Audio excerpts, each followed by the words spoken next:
I'm the regional vice president for Blackboard in Central and South Europe. Okay. To start with, I would like to make like a question. Okay, I don't want to put the typical classroom from the 90s, 100s, and then a classroom from today, but really looking into another industry. Okay, so what is the difference between these two pictures? Okay, so an old bank branch, okay, on one side, and then like a new modern bank branch.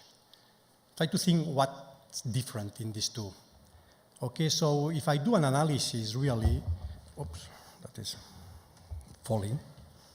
Okay. If I do, no problem, I will get it. If I do an analysis, the main difference between these two pictures is that today the core business of the banking industry is digitized. Okay? Every process is sustained by data, and even customers can continue going to a branch and have face-to-face service, but then everything, all the processes are digitized.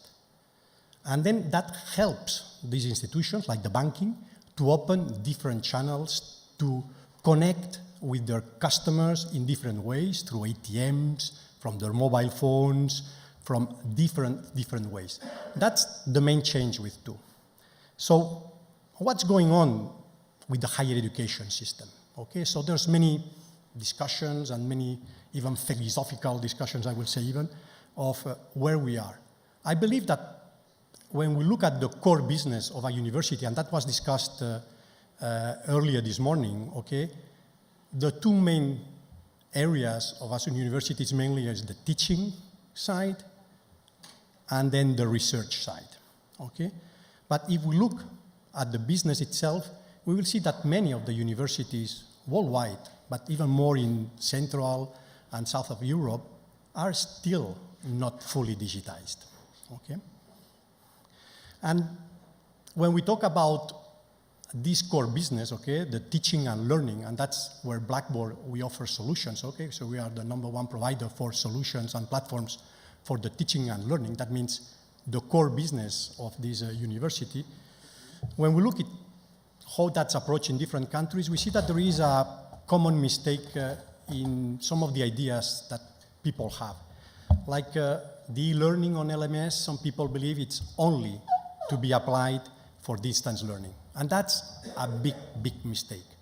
If we really want to make this digital transformation, if we really want to start basing our decisions on real data and not just on assumptions, we need to digitize these teaching and learning processes. Independently, if the classrooms are going to be face-to-face, like a master class, which is the usual, if we are going to move to a kind of flipped classroom, if we are going to move to different methodologies, blended learning, independently of how we are going to teach, of the methodology used, we need to digitize the process. If not, universities will continue teaching and taking decisions based on assumptions and not based on data. Where we are able then to digitize this business, the teaching and learning, and that's what many of the universities in the US, in the UK, in Australia, and in many other countries, and several universities here as well in Poland, in other countries, then we can start taking decisions, okay, of what is best to do. But let's do. If we are digitizing, we have two options again. Should I make it myself, or should I buy a solution in the market? Okay? And that's also a topic that has been addressed just before lunch. If I do an analysis and I look maybe as an example, okay, I like the benchmarking, okay, so let's look what another country is doing, big market like the US, okay, so how they are doing with this buy or make.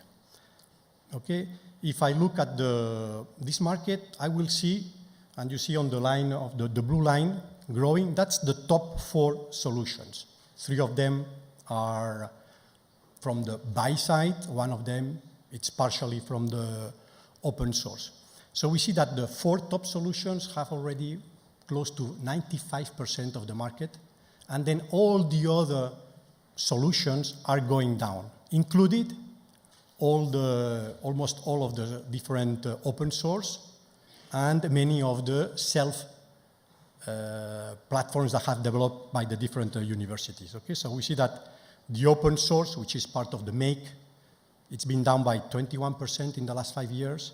And we see if we add to that the homegrown solutions, that is going down to 33% in the 4 last years. Okay, so when really institutions really want to do this digital transformation and apply technology in the core business, which is the teaching and learning, technology and solution providers as Blackboard, we are here to help and to facilitate this transformation. Having then these platforms, universities can start enhancing the way they teach to get better results, to recruit the best students, reduce the dropout, as Professor Lucas Sukowski was mentioning before, enhance the student experience, get better enrollment, better results, and as well, why not, freeing up time for these academics to put more time in research and maybe less in teaching and learning, but having the best tools to have a better and a good communication with their students and with the student community.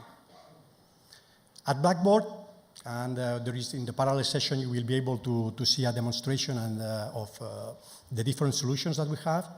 We provide a platform, okay, integrating different solutions, not only the LMS, but as well solutions around collaboration, anti-plagiarism, analytics, that help us to do this step in this change in the business of the education. Okay, and we do all that with a connected experience, okay, based everything on data-driven insights, okay, so that then professors, the deans, and main people in the university can start taking decisions based on data. When I have data, I can start comparing and can start having sometimes small but incremental enhancements and flexible solutions. All that with a connected solution, that's what we offer.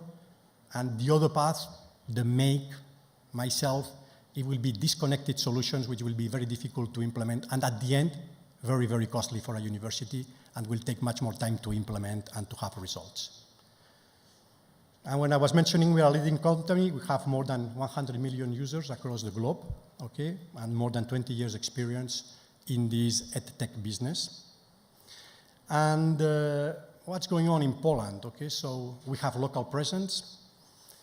We have partnership with PCG, but extending the partnerships with other players here in the market, with our solutions already localized to Polish.